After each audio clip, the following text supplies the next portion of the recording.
तो अगर आप किसी इंडस्ट्री में इलेक्ट्रिशियन है या फिर इलेक्ट्रिशियन या इलेक्ट्रिकल इंटरव्यू की प्रिपरेशन कर रहे हैं तो आपसे एक क्वेश्चन आपके सामने या फिर आपके सीनियर से ज़रूर बात करते हुए दिखाई देते होंगे कि मोटर करंट अनबैलेंस या वोल्टेज अनबैलेंस। देखिए, आपको मोटर करंट और वोल्टेज अनबैलेंस के ऊपर पूरी जानकारी होनी चाहिए। बहुत ही इम्पोर्टेंट फैक्टर है, बहुत ही इम्पोर्टेंट टॉपिक है यह है आपके एज ए इलेक्ट्रिशियन या फिर इंटरव्यू प्रिपरेशन कर रहे हो तो आप। तो देखिए क्या होता है कि maximum all three phase system balance या फिर नियर टू बैलेंस, जितनी भी थ्री फेज सिस्टम्स होंगे, जितनी भी मोटर्स होगी, उनमें जो वोल्टेज और करंट होता है वह बैलेंस होगा या फिर बैलेंस के आसपास होगा। अगर वह 415 वोल्टेज ले रही है तो 412 हो जाएगा, 410 हो जाएगा या फिर 416 हो जाएगा, 17 हो जाएगा, इतना ही चलता है।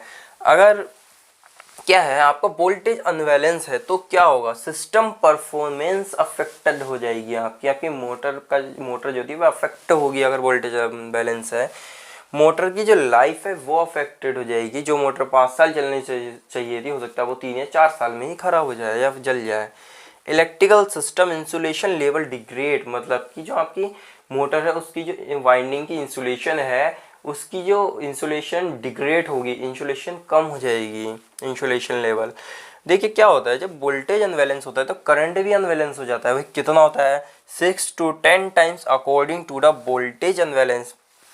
अगर आपका वोल्टेज अनबैलेंस हो रहा है तो 6 से 10 गुना आपका करंट अनबैलेंस हो जाएगा। ओके, अब बात करते हैं, if voltage and current unbalance then torque is not constant. Torque is not constant, that it's a pulsating torque. मतलब कि अगर आपका वोल्टेज और करंट अनबैलेंस होता है तो आपका जो टॉर्क है वह भी अनबैलेंस हो जाएगा या फिर कांस्टेंट नहीं रहेगा। ठीक है, तो जो हमें टॉर्क मिलेगा वो होगा पल्सेटिंग टॉर्क। देखिए क्या है, पल्सेटिंग टॉर्क मिलेगा आपको। अब बात करते हैं इंक्रीज वाइब्रेशन। इंक्रीज वाइब्रेशन हो जाएंगे। अगर आपका वोल्टेज और करंट अनबैलेंस होगा तो वाइब्रेशन बढ़ेगा आपकी मोटर में। Mechanical system increase losses. Mechanical system मतलब कि वाइब्रेशन होगा तो आपकी पुली वगैरह में और जो बोल्ट लगे हैं इन सब में क्या है, नुकसान होगा। ये सब क्या है, ढीले हो सकते हैं, कट सकते हैं। अब बात करते हैं ओवर हीटिंग की। देखिए, जब क्या वोल्टेज या करंट अनबैलेंस होता है, जब वोल्टेज अनबैलेंस है तो डेफिनेटली आपका करंट भी अनबैलेंस होगा, जैसे कि मैंने पहले भी आपको बताया था। तो क्या है, ओवर हीटिंग होगी। ओवर हीटिंग होने लगती है, मोटर ज़्यादा गर्म होने लगती है वोल्टेज और करंट अनबैलेंस के कारण। अब बात करते हैं how to reduce current and voltage unbalance. Voltage और करंट को कैसे हम कम कर सकते हैं, कम से कम।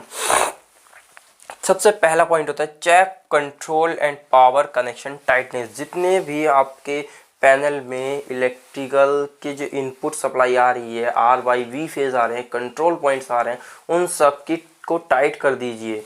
दूसरा पॉइंट होता है check carbonised and burnout contact. क्या है, मोटर अगर लंबे समय तक चल रही है तो ज़्यादा कभी क्या है, कम ज़्यादा लोड होता है तो, और एटमॉस्फेयर की वजह से क्या उसके चारों ओर कार्बन सा जम जाता है, कुछ बर्न से होने लगते हैं ये जो कांटेक्ट होता है। तो इनको क्या है, प्रॉपर टाइट करिए।